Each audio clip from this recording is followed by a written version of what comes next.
किस प्रकार से जिन लोगों ने वक्फ बोर्ड को लूटा, वक्फ बोर्ड में करप्शन किया, और जो आरोप है खुलेआम आरोप है, असदुद्दीन ओवैसी पे 3000 करोड़ रुपए का आरोप है वक्फ की संपत्ति को लूटने का, आजम खान पे आरोप है, इमाम बुखारी पे आरोप है, कांग्रेस के दीगर मुस्लिम विधायकों पे आरोप है। तो आज वही लोग उसका विरोध कर रहे हैं। जो मुस्लिम नेता इन दीगर पार्टियों की जो बात कर रहे हैं वो खुद या तो वक्फ बोर्ड की जमीन के घपलेबाजी में, सौदेबाजी में, दलाली में संलिप्त होंगे, इसलिए वो विरोध कर रहे हैं कि अगर पारदर्शिता आ जाएगी, इसके अंदर संवैधानिक प्रक्रियाएं लागू हो जाएंगी, इसके अंदर एक मजबूत और सशक्त मैनेजमेंट इस पर काम करने लगेगा, तो वो जेल के सलाखों के पीछे होंगे, तो इसलिए उनको तवज्जो नहीं दे पाएंगे। लेकिन वक्फ की जमीन का विवाद ट्रिब्यूनल में ही क्यों अंतिम निर्णय माना जाएगा? ये कहीं से जो है लॉजिकल नहीं है। इसलिए सरकार ने इस बात को अगर लाया है, लेटरल एंट्री में आपने रोस्टर सिस्टम फॉलो नहीं किया, आपको अपने फैसला वापस लेना पड़ा, फिर नरेंद्र मोदी जी की बद पिटी। इस देश के दलित समाज के मेरे भाई और बहन इस बात को समझते हैं कि इस देश में आरक्षण अगर सुरक्षित है और आरक्षण लागू करने का काम किसी ने किया है तो वो भारतीय जनता पार्टी की सरकार है। लालू प्रसाद यादव 15 सालों तक सरकार में थे। एक आदमी का नाम बताइए, एक समाज का नाम बताइए जिसको लालू प्रसाद यादव ने आरक्षण दिया हो।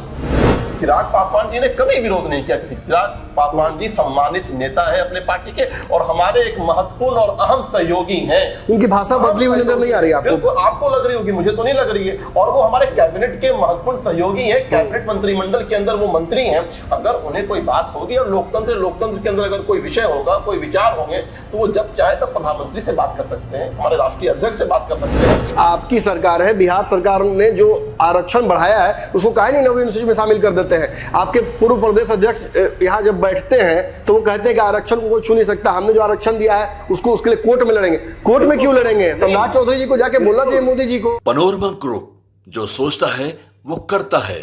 नमस्कार, भारत लाइव देख रहे हैं आप। देखिए, केंद्र सरकार इस चुनाव के बाद जब फॉर्म हुई है तो कई तरह के बड़े फैसले ले रही है। लगातार जो अमूलचूल परिवर्तन देश के नियमों में करना है या जो घुसपैठ का मामला है उस पर भी केंद्र सरकार लगातार फैसले लेने वाली है। ये सब कुछ पहले से प्लान था।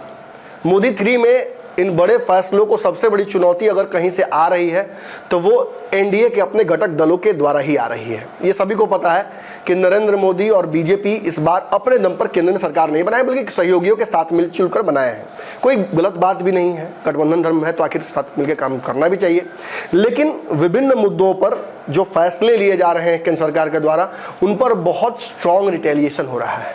पहली बार ऐसा हुआ है कि नरेंद्र मोदी कुछ फैसले अपने वापस ले रहे हैं। देखिए, लेटरल एंट्री हो या वक्फ बोर्ड का मुद्दा हो या क्रीमी लेयर पर जो सुप्रीम कोर्ट का फैसला आया था, इन सभी मुद्दों पर कहीं ना कहीं विपक्ष मोदी सरकार को घेर रहा है। लेकिन उस विपक्ष की भीड़ में एक दो चेहरे जाने पहचाने हैं, यानी एनडीए के ही हिस्सेदार हैं। हमारे साथ इन सारे मुद्दों पर बातचीत करने के लिए दानिश इकबाल जी हैं, जो बिहार बीजेपी के मीडिया प्रभारी भी हैं। सबसे पहला सवाल सर आपसे यही जानना चाहेंगे कि बिहार एनडीए की तो बात हम करेंगे, लेकिन जो फैसले नरेंद्र मोदी 1 में 2 में ले रहे थे अपने कार्यकाल में, 3 में वो फैसले लेने में हिचक रहे हैं और ले रहे हैं तो मुँह की खानी पड़ रही है, वापस लेना पड़ रहा है। वक्फ बोर्ड का मुद्दा हो या क्रीमी लेयर हो या फिर जो लेटरल एंट्री वाली बात थी। नहीं, देखिए, अलग अलग मुद्दे हैं। वक्फ बोर्ड के मुद्दे अलग हैं, क्रीमी लेयर के मुद्दे अलग हैं, और जो दीगर मुद्दे हैं अलग अलग मुद्दे हैं, समझने की जरूरत है जी। वक्फ बोर्ड बिल जो सरकार लाई सदन के पटल पर, उसमें सरकार की नीयत बहुत स्पष्ट है। सरकार की नीयत बहुत साफ है। सरकार चाहती है कि अगर कोई सुझाव लाने हैं, किसी प्रकार की चर्चाएं होनी हैं, इसलिए सरकार ने जेपीसी का गठन किया। सरकार चाहती तो सदन के पटल पर उसको पास कर सकती है, सरकार के पास बहुमत है, लेकिन सरकार ने बड़ा दिल दिखाते हुए जो है उसको जेपीसी का गठन किया और उसमें एक टीम बनी और उस पर लगातार बैठकें हो रही, चर्चाएं हो रही हैं। देखिए, वक्फ बोर्ड बिल अमेंडमेंट जो लाया गया है, जिस प्रकार से यूपीए की गवर्नमेंट ने अपीजमेंट के लिए उसका अमेंडमेंट किया था, केंद्र की सरकार नरेंद्र मोदी जी के नेतृत्व में उस बिल को इसलिए लाया है कि जो वक्फ का जिसके लिए निर्माण किया गया था, जो यतीम, बेवा, मिस्कीन, शोषित, वंचित, दलित, पिछड़े, अति पिछड़े मुसलमानों को उसका हक दिया जाए वक्फ बोर्ड की मिल्कियत के माध्यम से, उसके लिए सरकार ने बिल लाया है किस प्रकार से जिन लोगों ने वक्फ बोर्ड को लूटा, वक्फ बोर्ड में करप्शन किया, और जो आरोप है, खुलेआम आरोप है, असदुद्दीन ओवैसी पे 3000 करोड़ रुपए का आरोप है वक्फ की संपत्ति को लूटने का, आजम खान पे आरोप है, इमाम बुखारी पे आरोप है, कांग्रेस के दीगर मुस्लिम विधायकों पे आरोप है।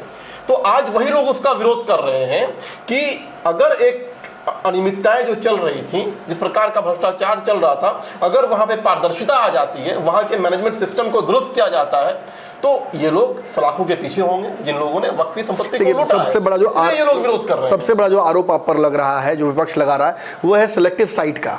आपको वक्फ बोर्ड में हो रहा करप्शन दिख रहा है, लेकिन मंदिरों के दान की जो लूट हो रही है वो नहीं दिखता है। अयोध्या में मंदिर के आसपास के जमीन की बंदरबाट हुई वो नहीं दिखता है।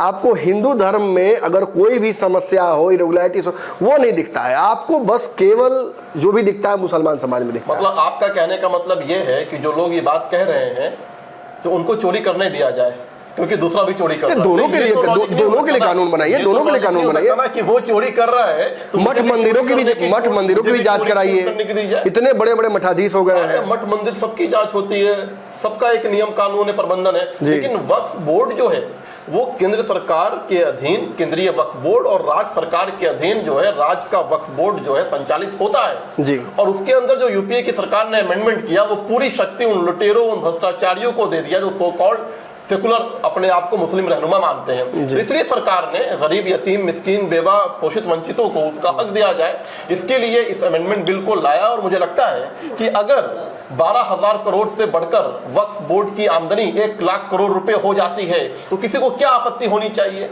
अगर जिसके लिए वक्फ बोर्ड का निर्माण किया गया, वक्फ का निर्माण किया गया, उसको अगर उसमें से जो है सहायता मिलती है, उसके माध्यम से उसकी जिंदगी में बदलाव आता है, तो किसी को क्या जो है इसमें परेशानी। बहुत बढ़िया। देखिए, जिस व्यक्ति ने अपना जीवन ही वक्फ कर दिया हो इस मुल्क के लिए, इस देश के लिए, इस मिट्टी के लिए और यहाँ के अवाम के लिए, वही व्यक्ति जो है गरीब, शोषित, वंचित के जीवन में बदलाव ला सकता है। और नरेंद्र मोदी जी का जीवन जो है वक्फ है इस देश, इस समाज, इस यहाँ के लोगों के लिए, और वही इस बात को भली भांति समझते हैं, तभी उन्होंने वक्फ के माध्यम से शोषित वंचितों को उसका हक हकूक मिले, इसलिए ये बिल लेकर के आए हैं। चलिए, आपने कहा कि कौन इस बिल का विरोध करेगा, विपक्ष तो ऑब्वियसली कर रहा है, वो तो आपको पता ही है।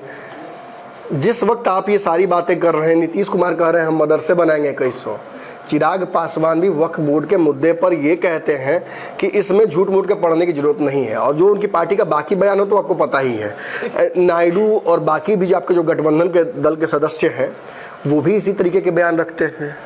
जिस दिन वक्फ अमेंडमेंट बिल सदन के पटल पे रखा गया, उसके बाद जो हमारे सहयोगी दल के नेता हैं, जो हमारे केंद्रीय मंत्रिपरिषद के मंत्री हैं, उनका बयान आपने नहीं देखा। जिस प्रकार से उन्होंने उसकी गंभीरता को समझा, जिस प्रकार से उन्होंने वक्फ अमेंडमेंट बिल 2024 की गंभीरता को समझते हुए सदन के पटल पे जो बात कही, वो साफ दर्शाता है कि हमारे सहयोगी दल इस बिल के साथ है।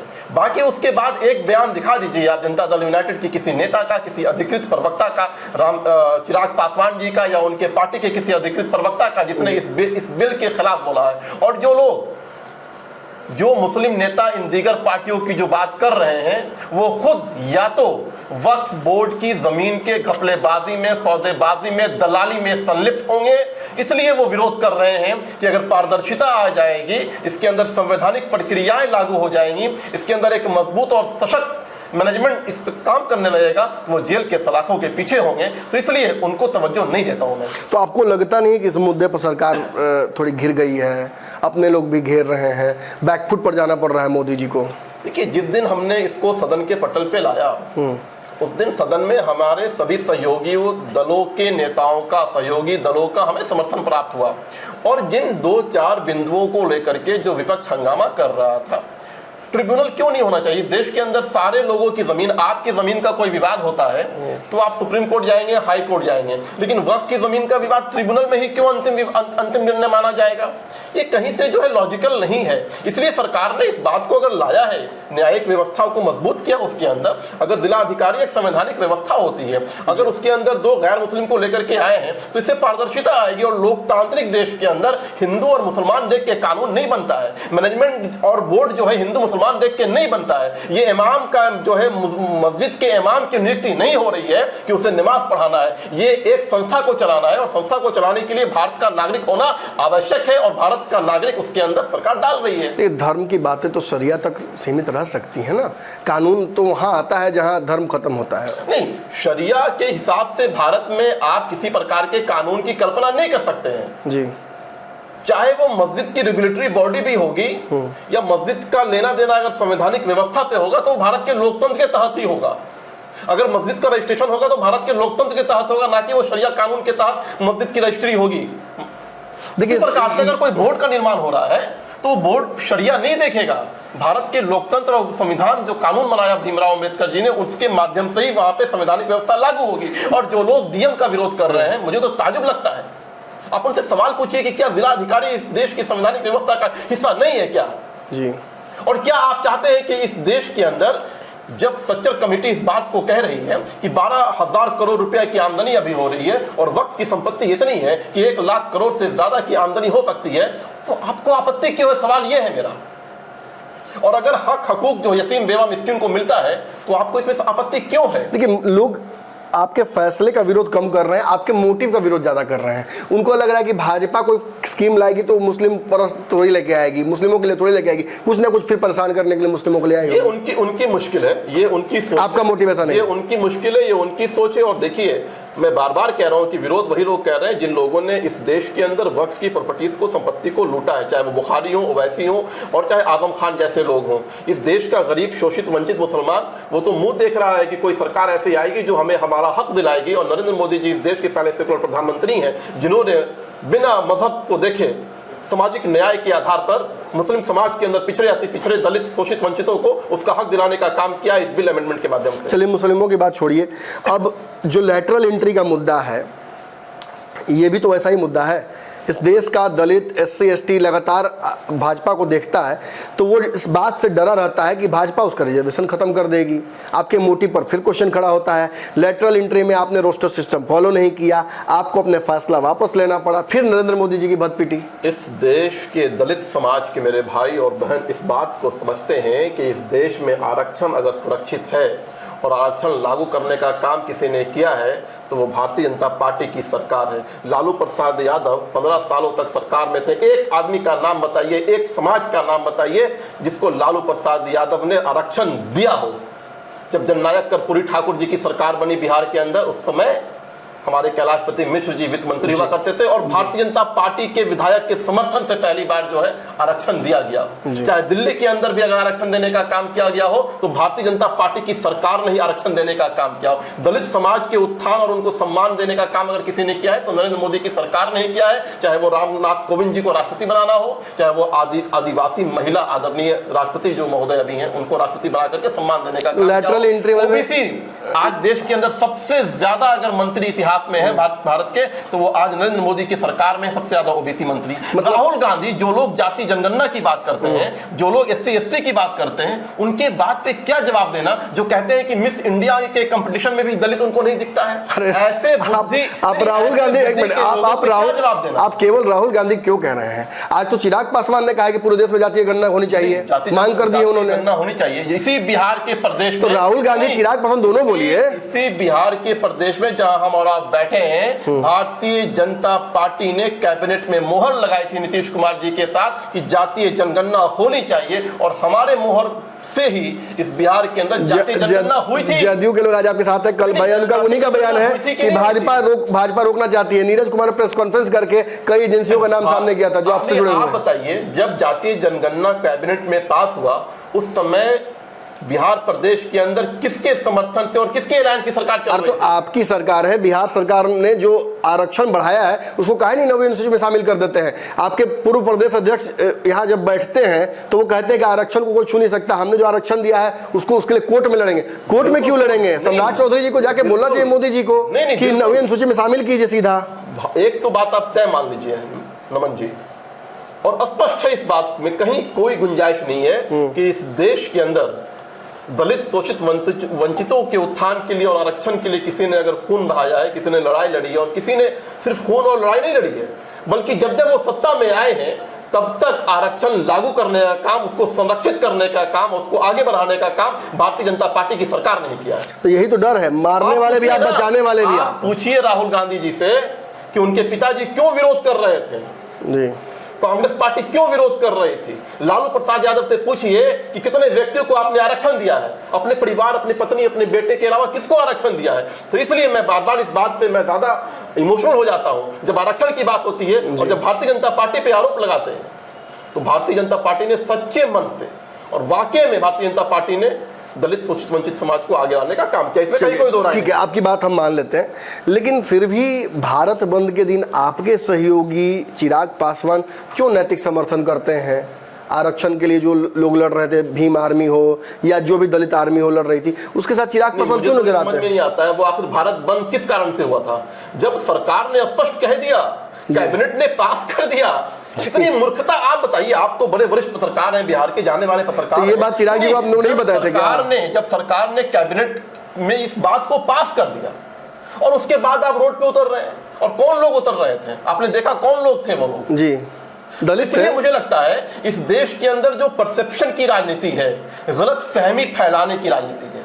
इसी तरह से मुसलमानों के बीच में जाते हैं, कहते हैं आपको देश से निकाल देंगे, कागज दिखा दो, सीए ला देंगे, एनआरसी ला देंगे। अब कह रहे हैं कि आपके जमीन, वक्फ बोर्ड की जमीन पे कब्जा कर रहे हैं। कल तक कह रहे थे कि ट्रिपल तलाक का कानून के माध्यम से आपको जो है पीछे ढकेल रहे हैं। तो मुझे लगता है कि जो लोग इस देश के अंदर रूमर्स की राजनीति करते हैं, अफवाहों की राजनीति करते हैं, वही लोग ऐसे विषयों का विरोध करते हैं। और जनता समझदार है, जनता, इस देश की जनता समझदार, वो समझती है जी।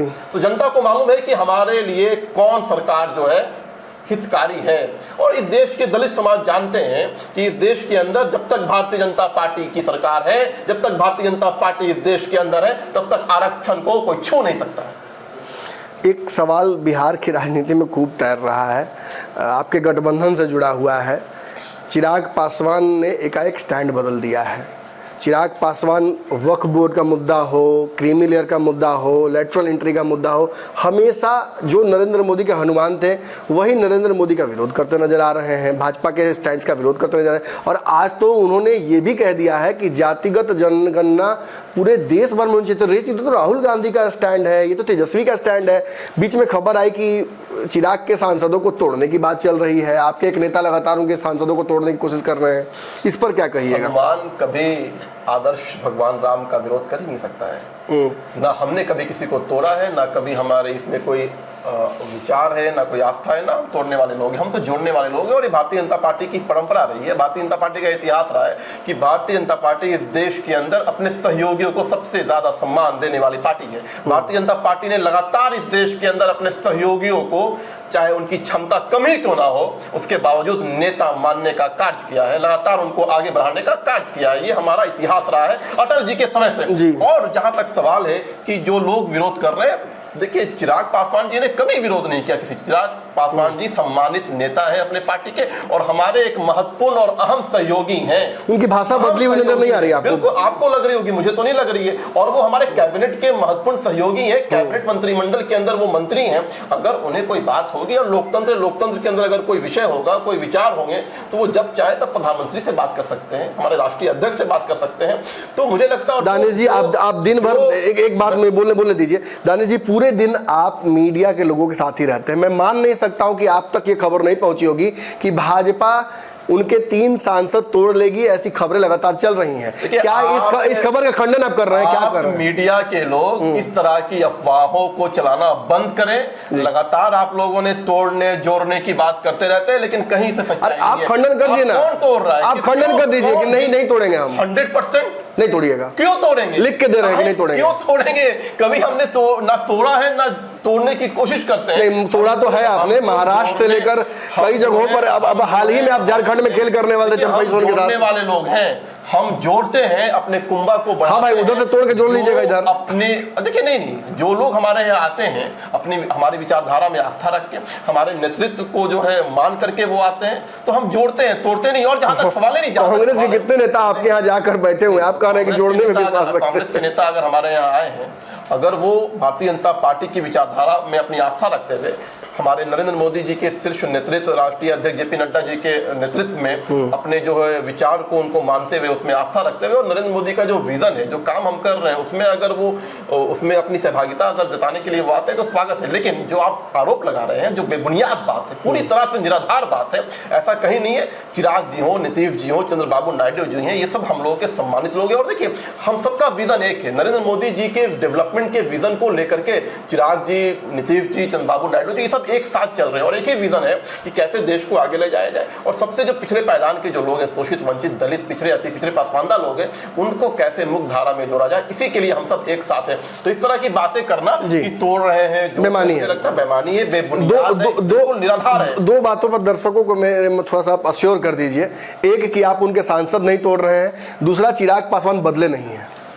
चिराग पासवान जी हमारे नरेंद्र मोदी जी के बहुत चाहते हैं जी। नरेंद्र मोदी जी उन्हें बड़ा सम्मान करते हैं, राम हनुमान रिश्ता चलेगा, बड़ा स्नेह करते हैं जी। और चिराग पासवान जी का जो नेतृत्व है बिहार के अंदर बहुत महत्वपूर्ण है। और चिराग पासवान जी हमारे अहम सहयोगी हैं। और चिराग पासवान जी का जो विचार है, जो विजन है, विजन जब एक होता है तो कहीं किसी प्रकार का कन्फ्लिक्ट नहीं होता। विजन क्या है?